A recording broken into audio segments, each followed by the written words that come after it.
Konco Sinau. Di dunia yang serba cepat ini kita sering merasa sudah kerja keras bagai kuda, pergi pagi pulang pagi, tapi hasilnya segitu-gitu aja? Atau karir naik terus tapi hati rasanya kosong, gelisah, dan musuh makin banyak? Di era hustle culture ini, kita diajarkan untuk sikut kanan kiri demi cuan. Tapi mari kita rem sebentar. Kita bedah strategi sukses jalur langit warisan Kanjeng Sunan Gunung Jati yang ternyata sangat ilmiah. Ada 3 kunci sukses beliau yang sering kita lupakan. Simak pelan-pelan ya. The Power of Pusaka, menghormati alat kerja. Nasihat beliau yang sangat unik adalah hormaten, emanen, mulyaken ing pusaka. Hormati, sayangi, dan muliakan pusakamu. Dulu pusaka itu keris atau tombak. Tapi dalam konteks modernnya, pusaka adalah alat kerjamu. Kalau kamu konten kreator, pusakamu ya, kamera dan HP-mu. Kalau kamu ojol, pusakamu ya motormu. Kalau kamu dosen guru, pusakamu ya buku dan laptopmu. Banyak dari kita yang kasar sama alat kerjanya sendiri.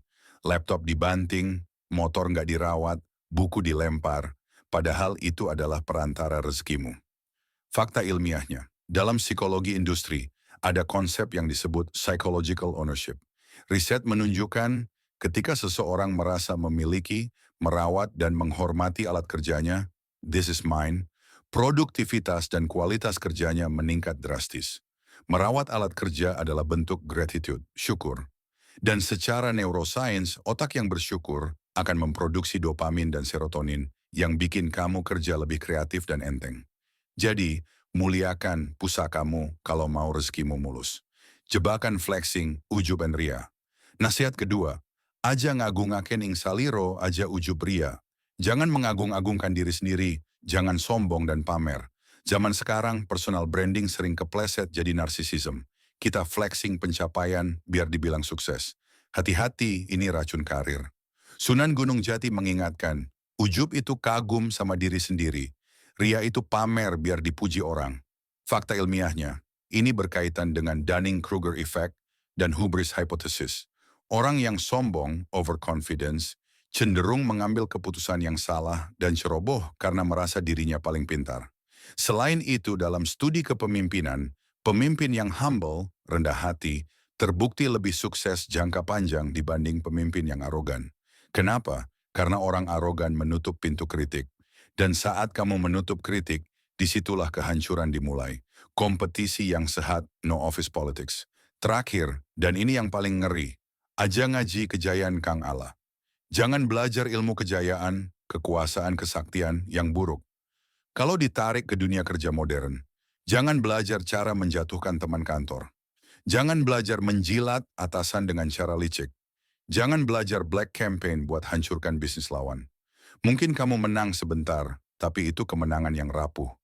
Fakta ilmiahnya, hukum tabur tuai itu nyata. Dalam sosiologi ada istilah social capital, modal sosial. Ketika kamu sukses dengan cara curang, kamu menghancurkan modal sosialmu, kepercayaan orang. Riset Harvard Business Review menyebutkan bahwa toxic achievers, orang sukses tapi racun, pada akhirnya akan terisolasi dan rentan mengalami stres berat serta penyakit jantung karena hidup dalam ketakutan akan pembalasan.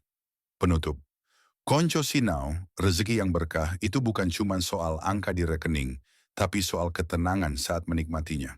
Buat apa gaji besar kalau tiap malam nggak bisa tidur takut aib terbongkar? Mulai sekarang, yuk kita sukses dengan cara yang anggun.